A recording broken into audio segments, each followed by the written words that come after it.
पिछले 10-12 सालों में बीजेपी ने सिर्फ चुनाव नहीं जीते बल्कि राजनीति की दिशा भी अपने हिसाब से तय की। लोगों के सोचने का तरीका, बात करने के मुद्दे सब धीरे धीरे बदले, लेकिन अब उस पकड़ में थोड़ी ढील महसूस हो रही है। पार्टी आज भी चुनाव जीतने की ताकत रखती है, लेकिन बातचीत के मूड पर, लोगों के कॉमन सेंस पर जो पकड़ थी अब वो पहले जैसी नहीं रही। और यही बदलाव किसी दबदबे के कमजोर पड़ने की शुरुआत भी हो सकती है। कह सकते हैं कि अब उस दबदबे में दरार पड़ गई। बिहार चुनाव इसी मोड़ पर पहला टेस्ट बन सकता है।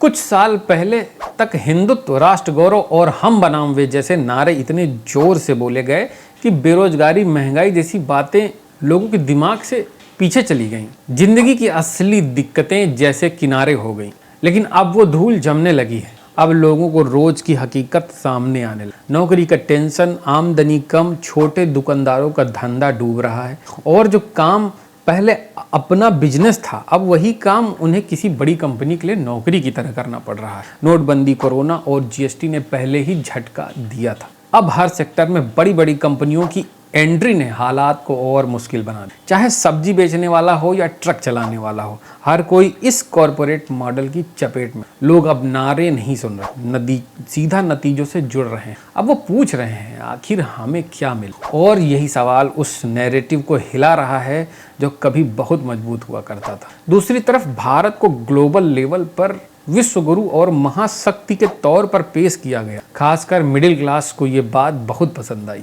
लेकिन जब अप्रैल 2025 में पहलगाम में हमला हुआ और इसके बाद ट्रंप ने कहा कि उन्होंने भारत को सीज फायर के लिए मनाया है, तो लोगों को झटका लगा। क्या हम वाकई इतने स्वतंत्र हैं जितना हमें दिखाया जाता है? अब जरा इजराइल को देखिए। जब उस पर हमला होता है तो वो बिना किसी परवाह किए जवाब देता है। जब भारत जैसे देशों को इतने बड़े हमले के बाद भी एक्शन से पहले दुनिया की मंजूरी लेनी पड़ी। यही फर्क है। सिर्फ सेना या हथियार होना काफी नहीं होता। असली ताकत फैसले लेने की आज़ादी में होती। देश के अंदर भी हालात दिलचस्प हैं।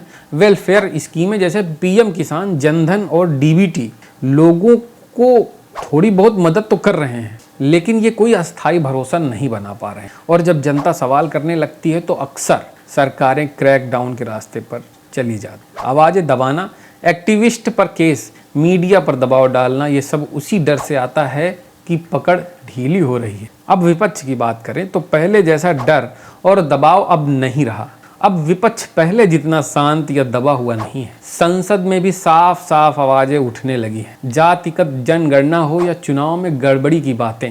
पहले सरकार की जो स्टाइल थी कि पूरे विपक्ष को सस्पेंड कर बिल पास करा लिया जाए, अब वो आसानी से नहीं हो पा रहा है। राहुल गांधी की भारत जोड़ो यात्रा ने कांग्रेस को थोड़ा एक्टिव बना दिया।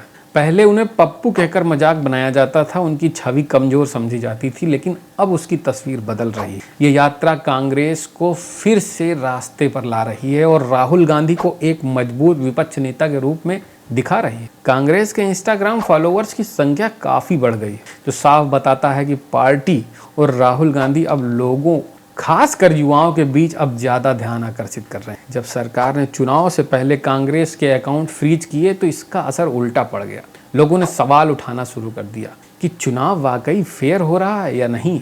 अब कांग्रेस सिर्फ जवाब देने वाली पार्टी नहीं रह गई, बल्कि खुद नए मुद्दे उठाने की कोशिश में है। अब देखना होगा कि ये बदलाव और सोशल मीडिया पर बढ़ती लोकप्रियता चुनाव में कांग्रेस के लिए कितना फायदा लेकर आती। संस्थाओं की बात करें तो जो भरोसा कभी इलेक्शन कमीशन जैसी संस्थाओं पर होता था, अब उस पर भी सवाल उठ रहे हैं। वोटर लिस्ट में गड़बड़ियां, नाम काटे जाने और टारगेटेड बदलाव, ये सब अब सिर्फ टेक्निकल इशू नहीं रहा। अब लोग पूछते हैं, जीत सही में जनता से मिली है या सिस्टम से निकाली गई है? कभी कांग्रेस का सिस्टम समाज के अलग अलग हिस्सों को जोड़कर चलता था। अब बीजेपी का मॉडल ज़्यादा ध्रुवीकरण और टकराव वाला माना जाता है। ये जीत ज़्यादातर सिस्टम और मशीनरी पर टिकी है। जैसे ही मशीनरी हिचकिचाती है, दबदबा भी लड़खड़ाता रहता है। और इसी पूरे माहौल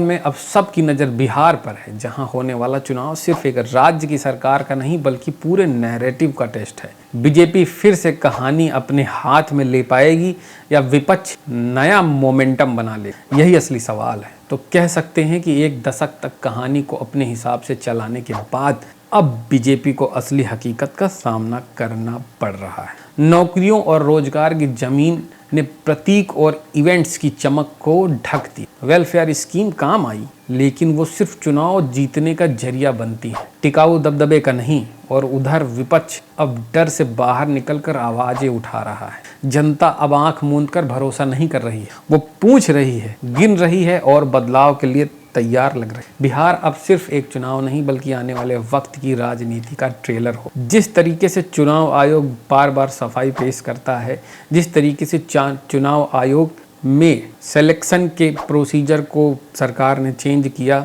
वो दिखाता है कि सरकार के दबदबे में दरार पड़े। वीडियो कैसा लगा कमेंट में ज़रूर बताइए और शेयर कीजिए, सब्सक्राइब कीजिए, ताकि ये बात लोगों तक पहुंचे। इस बारे में अपनी राय जरूर दें। धन्यवाद।